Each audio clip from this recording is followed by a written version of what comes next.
Lou, you've obviously been a very busy boy lately. You've been out on the road, and you've publicly stated that this will be it. This year is your last year of touring. You've done enough.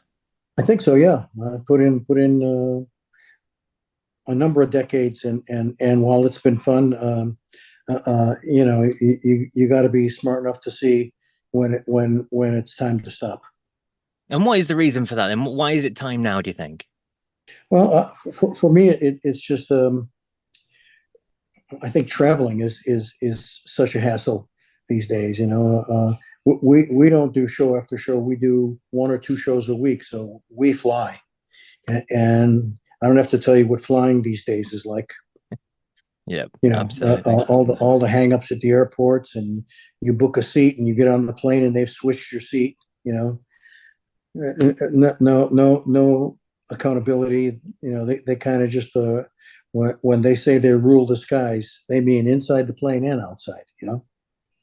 In terms of touring and performing, like you said, you're doing it this year. What sort of stuff do you do? Is it a mix of foreigner and your own solo stuff that you do? Yes, it is. Yep, and it's a good blend of songs from my two albums and the Shadow King album as well, and some of the big hits, some of the things I've been involved in writing with Mick. We do a bunch of the foreigner songs too, and I've got to tell you that between the two musics, it brings the house down. Yeah, absolutely. I'm sure it does. And in terms of your voice, obviously, it's difficult when you get a little bit older. Voice changes, it drops and stuff. So, do you have to change the key for certain songs, or do you still find you're able to hit what you could before? You know what? I brought the songs down a half a step about 15 years ago, and I have no problem hitting it. Oh, wow. Yep, I'm in fantastic vocal shape, and my health is as good as it's been in a number of years. That's great to hear, Lou. Great to hear. And you talk about your voice being in great shape, and you recently announced that you're going to have an album as well later this year. What can you tell us about that? Well, it's going to be a number of new songs.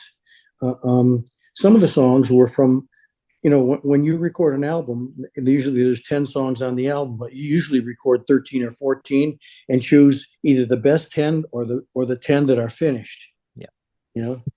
And so I've been doing that for my two solo albums and the Shadow King album, but there are always two or three songs that were really good ideas just without the time to finish them.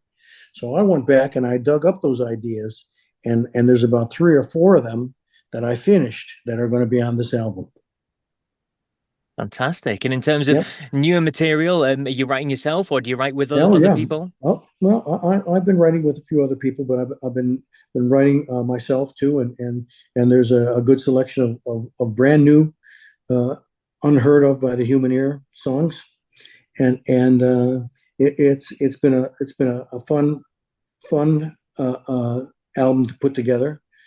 I didn't do it with any time schedule in mind, so it's taken a little over 2 years, and but I got it the way I want it, and I'm pleased with the material and the performances.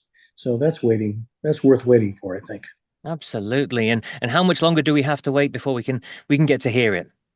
I think there's supposed to be a single out possibly in July, and maybe by October the album will be out. Fantastic. And who have you got working on that? What musicians have you got alongside you on there? I've got my live band that's with me, the All Stars, who is Jeff Jacobs, who used to play with Foreigner, on keyboards. My brother Ben on drums. Scott Gilman on rhythm guitar and sax. He also played with Foreigner. Tony Franklin on Yeah, bass, the and fretless space monster. Yep. yes, but he's a monster. And Alex Garcia on guitar. Oh, fantastic stuff. And will you have a little tour after that towards the end of the year just to promote that record?